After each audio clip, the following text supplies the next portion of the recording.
Mais qu'est-ce qui se passe actuellement au Congo? Ce n'est un secret pour personne que l'ennemi a installé à la tête des institutions nationales de notre pays des étrangers, en les faisant passer pour des Congolais authentiques. Nous avons toujours dénoncé cette machination diabolique.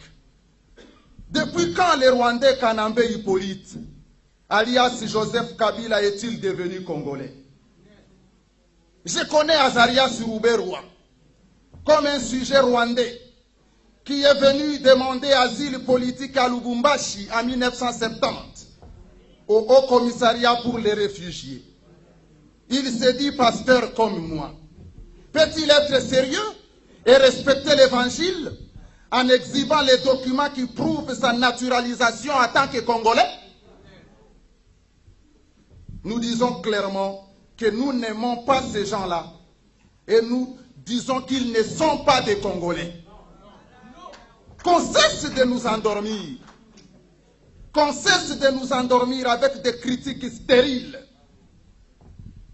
Vous avez armé nos ennemis et impunément ils tuent nos compatriotes, occupent nos terres, pillent nos richesses et violent nos femmes. Lorsque nous prenons conscience du danger et commençons à nous organiser en vue d'arrêter cet état de choses, vous appelez ça xénophobie? Le pasteur Albert Lukusa,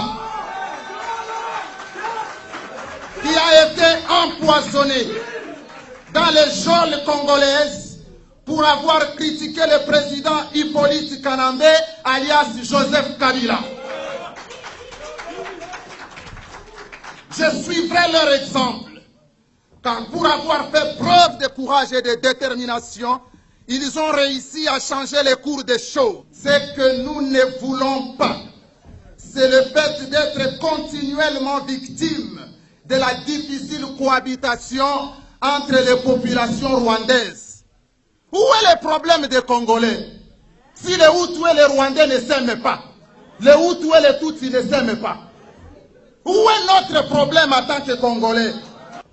Comprenez donc que lorsque l'incompétence s'introduit dans les milieux politiques d'un pays, votre vie en tant que citoyen et votre avenir en tant que nation sont dangereusement menacés.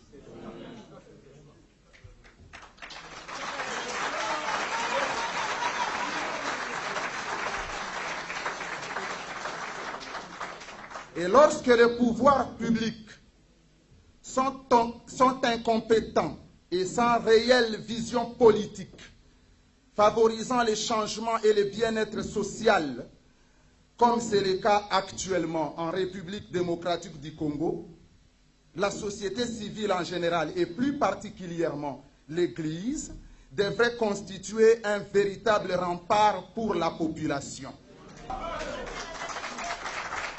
Un pasteur est un citoyen comme les autres. Et bien plus, en tant qu'autorité morale d'une société, il doit chaque fois s'exprimer lorsque quelque chose ne va pas bien. Je refuse d'être comme les autres pasteurs. Ce que j'appelle les pasteurs de Mabonza.